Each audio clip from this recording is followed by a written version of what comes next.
जय हिंद। वंदे मातरम। कक्षा 10वीं वाले सभी स्टूडेंट्स के लिए आ चुका है रुक जाना नहीं योजना 2024-25।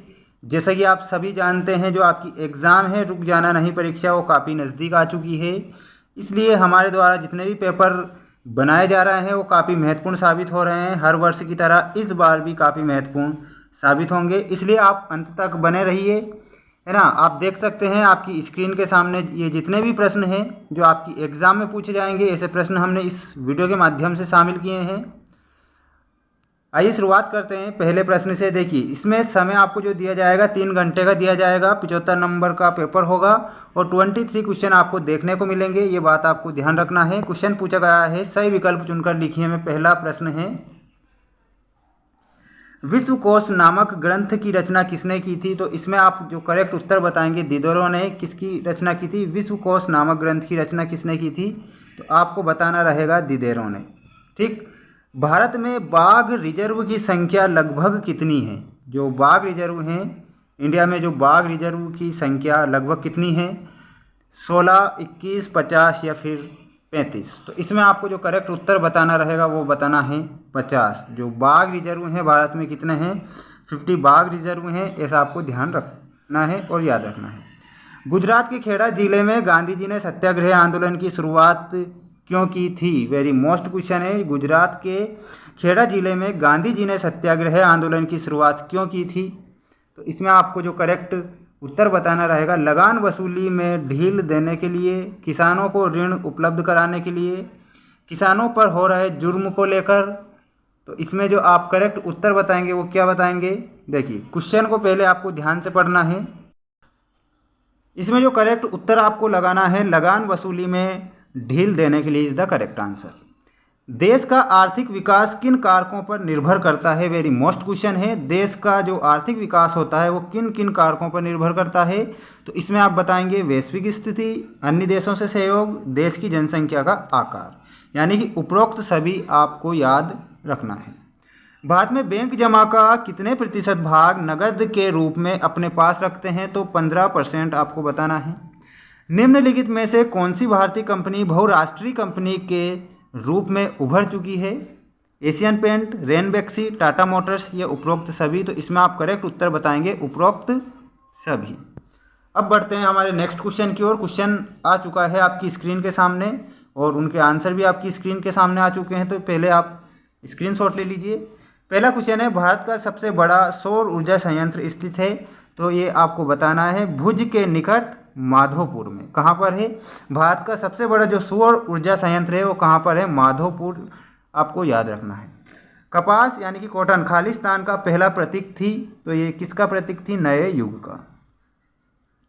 गिल्ड्स खालिस्तान के संगठन होते थे, तो ये आपको उत्पादकों के संगठन होते थे। किसके होते थे? जो गिल्ड्स होते थे वो उत्पादकों के संगठन होते थे। श्रीलंका में गृह युद्ध की समाप्ति वर्ष 2009 आपको याद रखना है, वर्ष 2009 में हुई थी। भारत में ज़्यादातर अनुबंधित मजदूर खालिस्तान राज्यों से विदेशों में जाते हैं, तो ये पूर्वी उत्तर प्रदेश और बिहार आपको याद रखना है। सन 2016 तक देश विश्व व्यापार संगठन के सदस्य थे, तो 165 आपको करेक्ट उत्तर बताना रहेगा। अब आ चुकी है वेरी मोस्ट जोड़ी आपकी स्क्रीन के सामने। आप जल्दी से स्क्रीनशॉट भी ले लेना और वीडियो को भी आप लाइक कर दीजिए। आपने अभी तक वीडियो को लाइक नहीं किया है, चैनल पर नए जुड़े हैं तो सबसे पहले आप चैनल को सब्सक्राइब कर लीजिए। चलते हैं नेक्स्ट क्वेश्चन की ओर। सरदार सरोवर बांध में आपको जो करेक्ट उत्तर बताना होगा, जो सरदार सरोवर बांध है वो किस नदी पर बना है? तो नर्मदा नदी पर। नेक्स्ट है, वायु परिवहन का राष्ट्रीयकरण। वायु परिवहन का राष्ट्रीयकरण आपको बताना है, ये कब हुआ था वायु परिवहन का राष्ट्रीयकरण?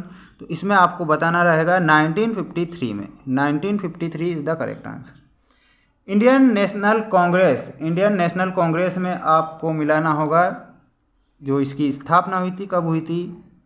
1885, 1885 में इंडियन नेशनल कांग्रेस की स्थापना हुई थी।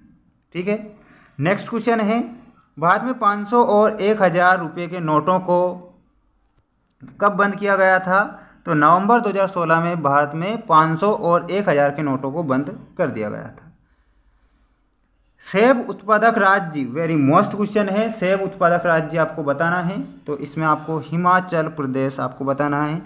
स्पिनिंग जेनी, स्पिनिंग जेनी में आप मिलाएंगे ऊनी धागे बनाने वाली मशीन। जल्दी से एक स्क्रीनशॉट ले लीजिए।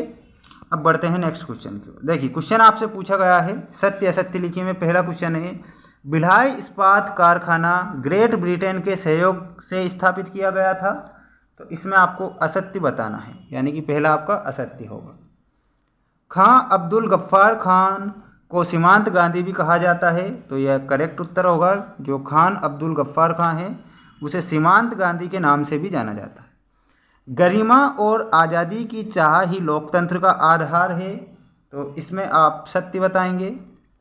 भारतीय बाजारों में अमेरिका के खिलौनों की भरमार हो गई है। तो ये आपको असत्य बताना है। मानव द्वारा विकसित किए गए संसाधन जैसे भवन, सड़क, गांव आदि मानव निर्मित संसाधन कहलाते हैं। तो इसमें आपको करेक्ट जो उत्तर बताना रहेगा, सत्य बताना रहेगा। कलकत्ता में पहली जूट मिल लगाने वाले व्यवसायी हुकुमचंद थे क्या?